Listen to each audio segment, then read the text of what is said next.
Depois de um rally no setor de construção civil, eu acabei vendendo uma das minhas posições e reforcei a mão em uma outra ação do setor de construção civil. No vídeo de hoje, então, eu vou falar um pouquinho por que eu vendi uma dessas minhas ações e qual que é a minha nova grande aposta.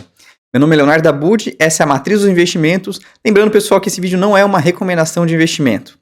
Também quero pedir para vocês que se inscrevam aqui no canal, que ativem o sininho para não perder nada, que deixem um like que ajuda demais, que também comentem se vocês têm as ações do setor de construção civil, se vocês gostam, se vocês não gostam, enfim, comenta aqui embaixo.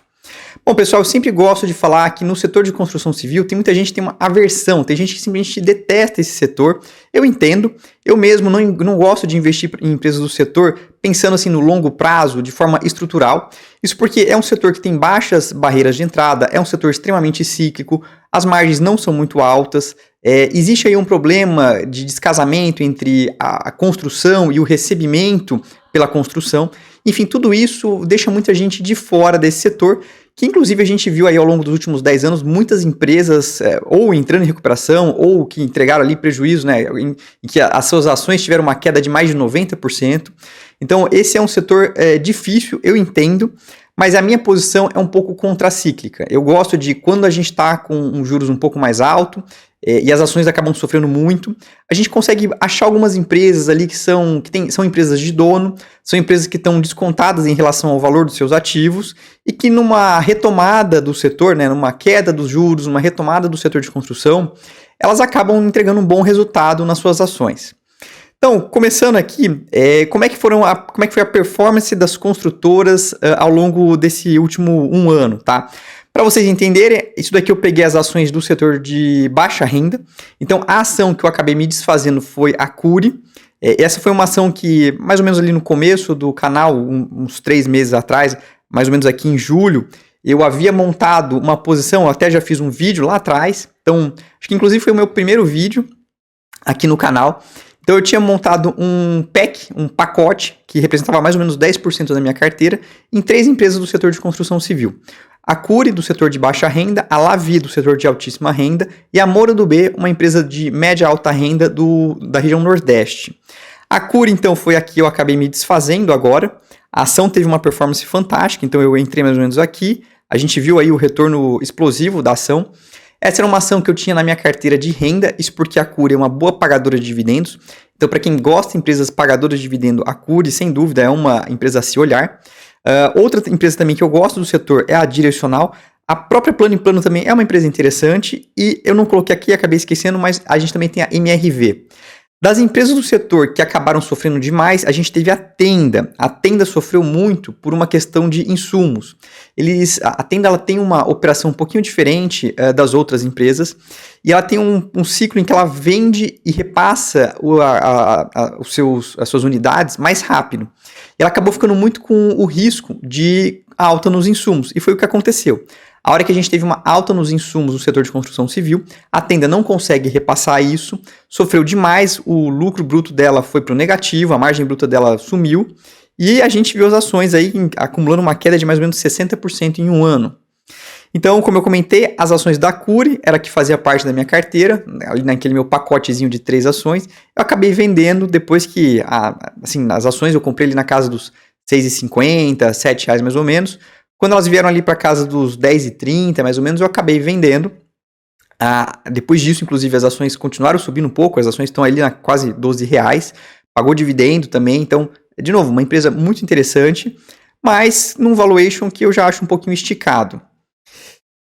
Olhando para a performance das construtoras de alta renda, média alta renda, a gente nota que a Cyrela, a que está com a melhor performance, e ainda assim está caindo quase 10%.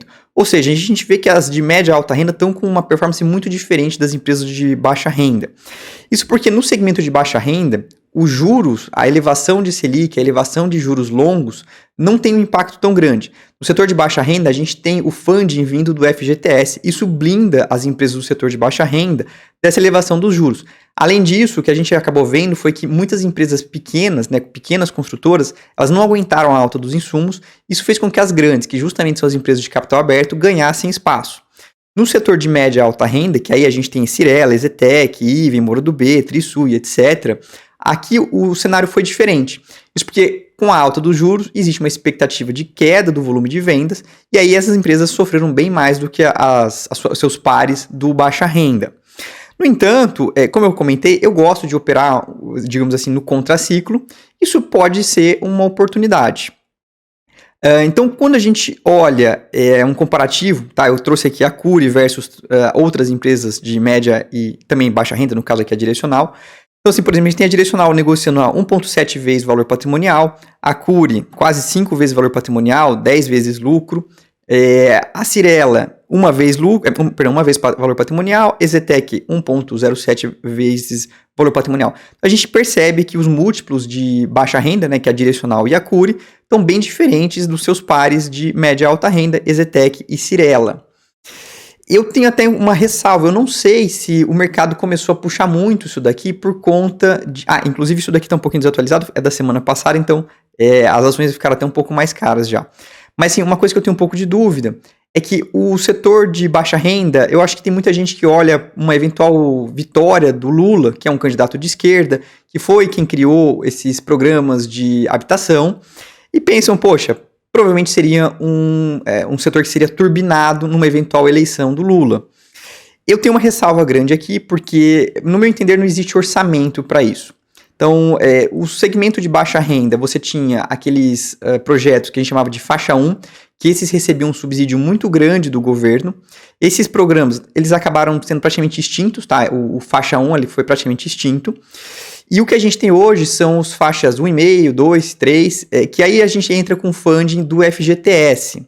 Nesse funding do FGTS, o governo não tem que colocar um subsídio tão grande, o grosso do subsídio é via juro subsidiado com funding do FGTS.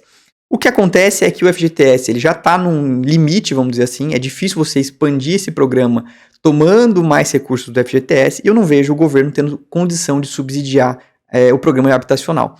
Então, assim, eu não vejo aqui como sendo um grande diferencial, tá? Comprar empresas de baixa renda, como sendo uma forma de você se beneficiar de um governo de esquerda.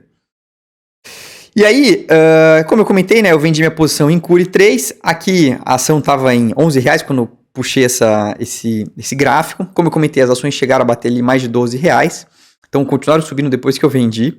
Mas, de novo, eu não tenho nenhum tipo de arrependimento, continuo olhando a Cury, pode ser que eu mude de ideia eventualmente no futuro. É sempre bom a gente ter noção de que só porque eu vendi, pode ser que eu vendi a 10 e de repente a 12 eu percebo que, cara, ainda é um bom negócio. Eu não posso ter nenhum tipo de viés falando assim, não, mas se eu vendi a 10, agora eu vou entrar pagando 12. Se for um bom negócio, eu percebi que eu errei, eu vou lá e faço isso. A gente não pode carregar esses vieses de, poxa, mas vendi, vou recomprar mais caro agora. Se tiver upside, se eu perceber que eu errei, não tem nenhum problema, tá?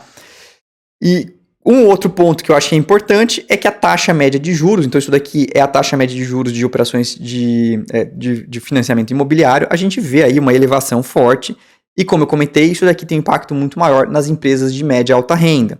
Baixa renda tem essa blindagem, mas, como eu comentei também, eu gosto de tomar uma posição anticíclica, ou seja, quando a gente tiver essa elevação dos juros, as empresas do setor de construção civil de média e alta renda sofreram demais com isso. Então, hoje a gente está aí com o Copom colocando a Selic em 13,75. Provavelmente a gente viu o encerramento, tá? Então, na última reunião do Copom a gente teve a manutenção da Selic em 13,75. Possivelmente a gente viu o pico.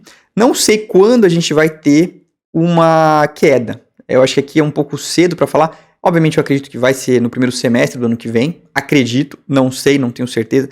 Eu não gosto muito de prever essa parte macro. Mas você pode até perceber aqui que o mercado prevê a taxa de juro básico ainda em 3,75 até junho do ano que vem. É muito difícil saber porque a gente não sabe como é que vai ser a inflação no ano que vem. O Brasil ele começou o seu ciclo de alta de juros bem antes dos outros países, eu acho que isso é um ponto positivo, mas é difícil saber quando é que a gente vai começar o ciclo de queda. Mas entendam, a hora que o mercado começa a perceber que vai vir o ciclo de queda, ele já começa a se antecipar e a gente pode ver um ralizinho para essas empresas. Então, a gente viu também o DI futuro tá alto ainda, a gente tem um DI futuro ali na casa dos 11,5%, 11,6%. Minha expectativa é que, passada a eleição, a gente pode ter uma queda. Óbvio, vamos ver o que os candidatos vão falar, mas a eleição em si, ele é um momento de tensão, porque é uma indefinição. Passada a indefinição, passada a certeza, e o candidato que ganhar vier a público e falar o que pretende fazer, eu acho que isso em si, a não ser que seja uma maluquice, eu acho que isso daí em si pode reduzir a incerteza e também trazer essa taxa de juros longa um pouco para baixo, o que seria muito bom para as empresas do setor de construção.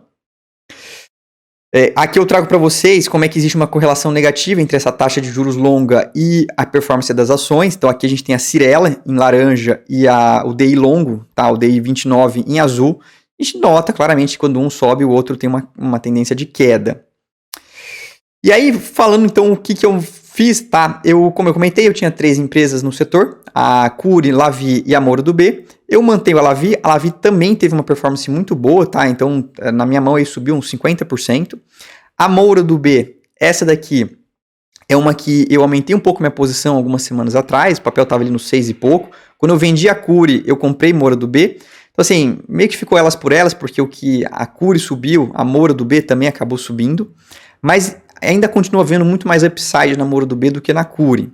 Óbvio que também tem mais risco aqui. É uma empresa de média e alta renda, mais nova na bolsa, que passou por problemas ali no ciclo entre 15 e 18, mais ou menos. Fez uma reestruturação e a gente precisa acompanhar. Mas assim, é uma empresa que hoje negocia a 0,55 do valor patrimonial, muito abaixo dos seus pares do setor de média e alta renda. A gente vê aí a EZTEC a 1,11 e Cyrela a 1,19. Esse aqui está mais atualizado do que aquele outro. Mas a gente nota aí que a Moura do B está com um desconto considerável em relação ao seu valor patrimonial. E assim, a minha perspectiva é que para o ano que vem a empresa deve entregar um ROI na casa ali dos 13%, 14%, o que para mim não deveria ser nenhum impeditivo dela negociar ali a 0,80, 0,85 do valor patrimonial. Se de repente até vier uma onda um pouco mais de otimismo, a gente vê a empresa negociando acima de uma vez o valor patrimonial, o que para mim é um upside muito bom.